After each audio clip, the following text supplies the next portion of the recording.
Hi guys, my day began with some warm detox water. The fresh air made me want to step out for a morning walk.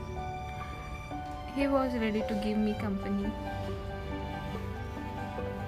Today I decided to take stairs instead of lift. The pool was calm and chill. Birds were chirping.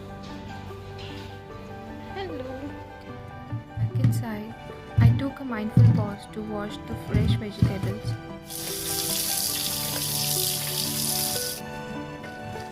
Tidy space, tidy mind. Next came movement, a moment of peace and grounding with yoga. Refreshed by a warm bath, I finally settled in. I savored my breakfast, the nourishing conclusion to a mindful and beautiful winter start.